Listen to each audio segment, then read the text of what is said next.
N'iteka n'umunezero ntangere vyo gusubira kubana namwe banywanyi mudahwema gukurikira y'imboneshakure ya Hejuru TV.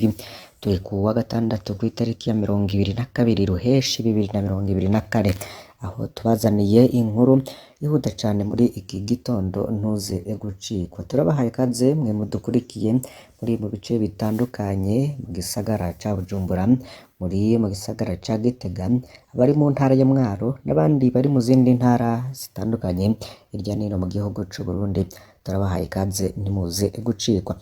Turabonza rero abandi badukurikira bari mu bihugu bitandukanye bihana imbibe n'u Burundi, abari mu gice ca Afrika, mu gice c'ubuseruko, c'ubumanuko, c'uburengero hamwe n'uburaruko, tutibagiye kandi n'abandi benshi bari ku migabane ya kure mu Buraya, Aziya, Australia hamwe na Amerika. Turabahaye kaze rero ntimuze gucikwa. Tugiye kugaruka ku majambo y'umukuru w'igihugu Varisito Ndayishimiye yababaje benshi. Umukuru w'igihugu c'u Burundi Evariste Ndayishimiye yashize ku mugaragaro imigwi ine y'abantu ahanganye nabo n'igituma abarundi ari abantu bagoye gutwara. Ivyo yabisubiyemwo nyuma rero yuko yanabishikirije mu mezi aheze. Perezida Ndayishimiye rero avuga ko mu gihe leta y'u Burundi ikora utwigoro kugira ntihagire ibidandazwa vyankenerwa bibura mu gihugu, haracari bamwe mu ndongozi bamenyereye kunguka vyinshi badakoze, babuza ibidandazwa harimwo n'ibitoro ko bitokwinjira babeshe ko intwaro igomba ikomborwe. Ese umukuru w'igihugu yigeze gushikiriza ko Alain Guillaume Bunyoni ari we yazibiye igitoro kwinjira mu gihugu c'u Burundi, Bunyoni akaba afunzwe muri iyi minsi.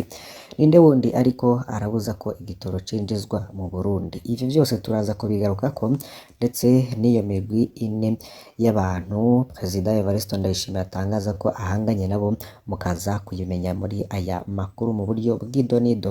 Ni nako kandi ku mukuru w'igihugu ku wa kane rero agitanguza amasengesho yo gushimira Imana ku myaka ine amaze yarongoye Burundi. Mu ijambo ryo kugurura ayo masengesho, Perezida Evariste Ndayishimiye umuvuga ifobetse yagereranije Burundi n'igihugu ca Isiraheli ko ibihe Burundi burimwo muri kino gihe busa n'igihe abanya-Isiraheli bava mu Misiri bagana igihugu ciza Imana yabateguriye. Navyo tukaza kubigarukaho ku buryo burambuye.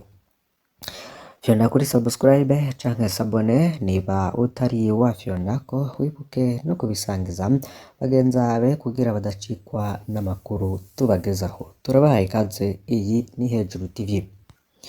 Umukuru w'igihugu c'u Burundi Evariste Ndayishimiye yashize ku mugaragaro imigwi ine y'abantu ahanganye nabo n'igituma abarundi ari abantu bagoye gutwara. Yadomye urutoke bamwe mu barundi batuma ibitoro bitaza mu Burundi ku rugero baba babisavye. Ku munsi ugira kabiri rero w'igikorane ciswe gushimira Imana mu myaka ine Perezida Evariste Ndayishimiye amaze ku butegetsi, kiriko kirabera i Nyabihanga mu ntara ya Mwaro, umukuru w'igihugu c'u Burundi yongeye guhanura indongozi ku vyerekeye ubutunzi.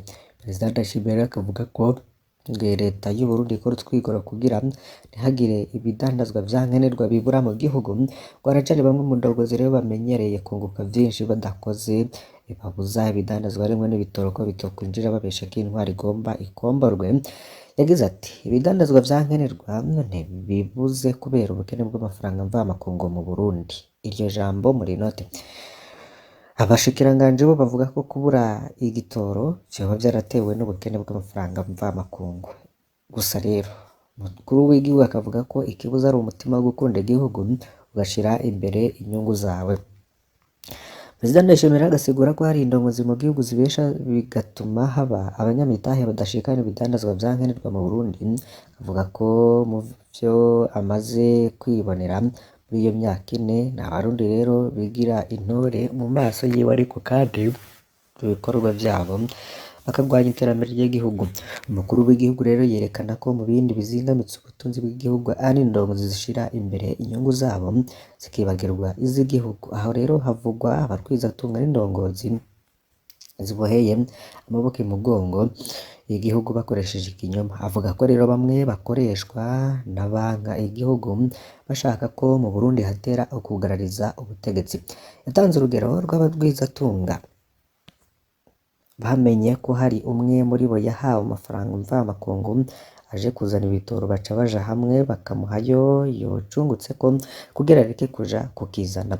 Padiri Nizigiyimana Daniel nawe yashikirije uturanga tune abarundi bategerezwa gukurikiza kugira Uburundi butera imbere. Muri ivyo rero harimwo kuziganya agateka k'umukenyezi kugira ntatakaze iteka ryo kwibaruka akaguma ari inkingi y'ubuzima. Hari n'ico rero asaba indongozi no gukingira kandi iteka ryo kubakana ryo kugira ibibondo. Uwo mukozi w'Imana rero akaba yateye akamo indongozi kwamirira ivyiyumviro biriko birakwiragizwa kw'isi vyemera ko abahuje ibitsina bashobora kubana canke ko abantu bakabana batemera ko umukenyezi azokwibaruka. Ivyo rero ni bimwe mu vyashikirijwe muri ico gikorane. Umukuru w'igihugu Ndayishimiye rero we akagereranya ibihe Uburundi burimwo n'ibihe abanya-Israeli bari barimwo bava mu gihugu ca Misiri canke Egypte. Ijambo rero ryo kugura ayo masengesho Perezida Ndayishimiye mu mvugo ifobetse yagereranije Uburundi na Israeli. Yasavye rero abarundi kutihebura nubwo igihugu kiri mu bihe bigoye. Umukuru w'igihugu c'Uburundi agatanga icizere afatiye kugira abanya-Israeli bava mu Misiri yo bari bagwize abaja bakagira urugendo rw'imyaka 40 bagana igihugu c'isezerano. Ico gihe rero abatagamburukiye ubu batwara ariwe Musa bose barahanwe, mbere nawe nyene ava arahanwa. Umukuru w'igihugu rero yasavye abarundi bihebuye ko borema bemeza ko mu gihugu hari ikibazo c'amafaranga mvamakungu gikwega ubukene bw'ibitoro. Niko ku munsi wa mbere yavuze, kandi ku munsi wa kabiri we yavuze ko amafaranga mvamakungu atari yabuze mu Burundi. Ariko rero ntivyotuma abarundi bihebura canke babifate nk'inyendamuvano yo kugarariza. Ati burya abagararije Musa Imana yarabahanye no mu Burundi rero ngo niko bizogenda. Urongoye ishirahamwe Paxem Faustin Ndikumana akaba aherutse gutangariza abakunzi b'ijwi rya Amerika dukesha iyi nkuru ko kugira hagire igihinduza kuri leta ya Ndayishimiye bisaba gukosora amakosa yabaye kuva ashitse ku butegetsi. Perezida Ndayishimiye rero akaba yarihanije kandi abategetsi bamwe bamwe banka kwakira abanyamitahe baba baje gushinga amashirahamwe n'amahinguriro mu Burundi kuko ari ingendo isubiza inyuma ubutunzi bw'igihugu. Umutamukaji wahoze ari umukuru w'igihugu Denise Nkurunziza nawe yigishije ku bijanye no kutibagira iy'Imana yakuye Burundi kuko Burundi boca bahona.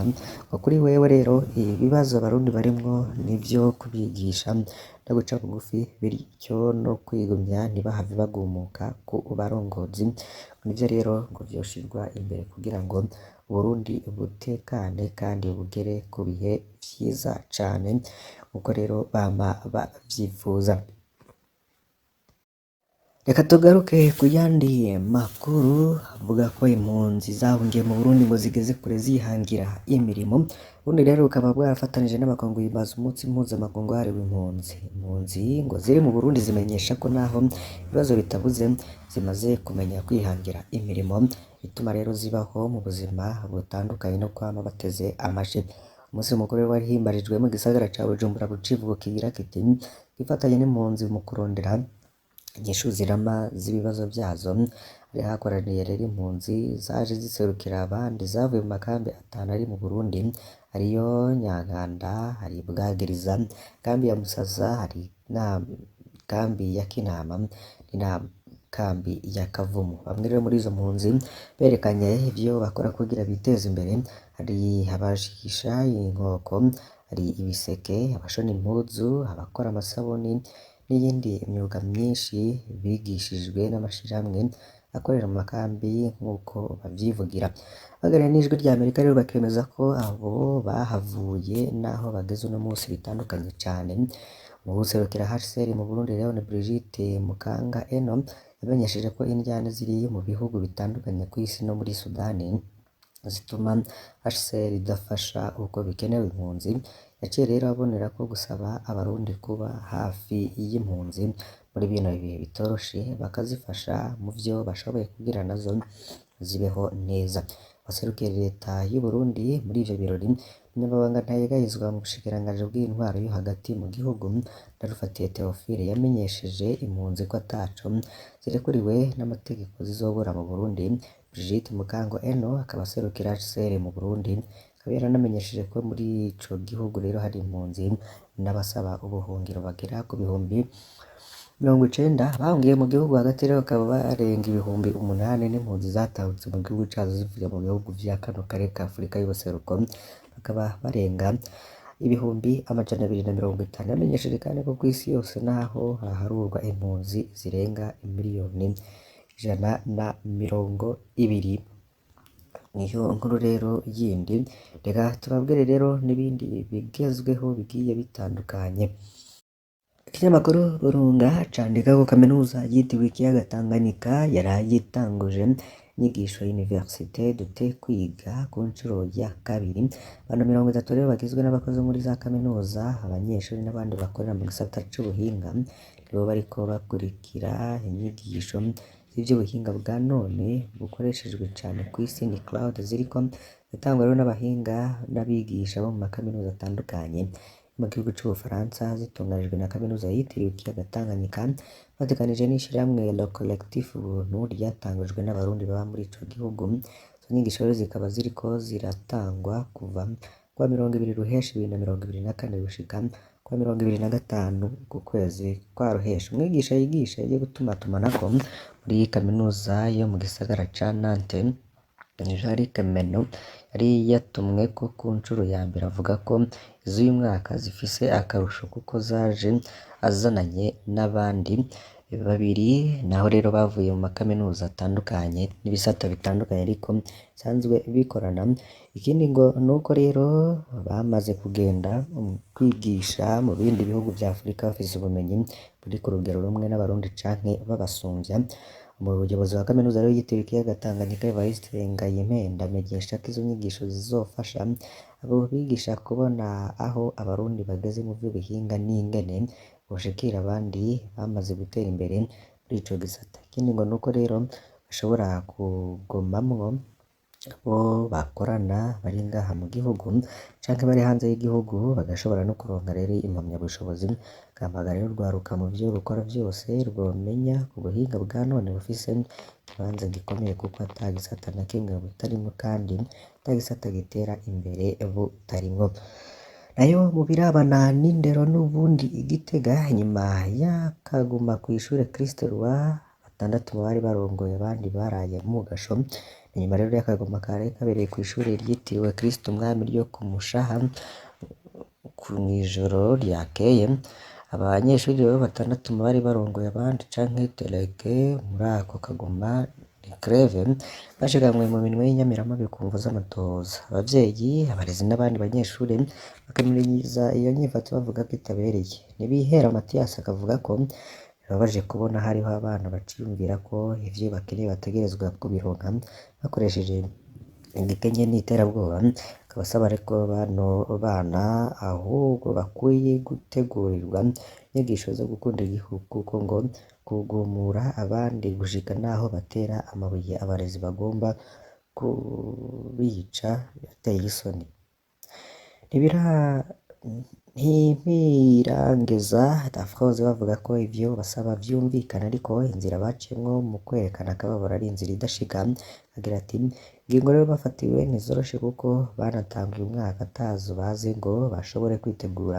Amanota y'amasheke bafatiye ko ni menshi ndabitahura, ariko ico ntahura n'ukuntu umwana yubaha ku murezi wiwe akamwiruka ko inyuma n'amabuye n'ubuhiri. Irishura Don Divin wewe rero ntiyumva umuntu akigumuka inguvu aba afise uko ziba zingana kose. Mwomenya rero ko inkomoko ya kano kaguma karaye kabereye kw'ishure Christ Roi ari kutakira neza itegeko rizokwisungwa mu kunguruzwa no kuronsa impapuro z'umutsindo ku banyeshure yagerera habona igenekerezo ya 18 Ruheshi uyu mwaka. Abanyeshure bo mu bisata cane vy'ubuhinga bakavuga ko uretse kuba itegeko barimenyeshejwe bateba ngo ingingo, amanota n'amasheke bizokwisungwa kugira rero bamenye canke bayoberwe ku bwabo ntibiborohereza ugereranije n'abiga mu bindi bisata. Vyatumye rero abanyeshuri baca bagira greve gushikaho basanga abarezi aho baryama batera amabuye hejuru y'inzu bararamwo. Inkuru rero duhereje ko ya Gahomerabunwa. Fyonda kuri subscribe canke sabone niba utari wafyondako, wibuke no kubisangiza bagenzi bawe kugira badacikwa n'amakuru yose tubagezaho. Iyi ni Mboneshakure ya Hejuru TV, Imana ibahezagire.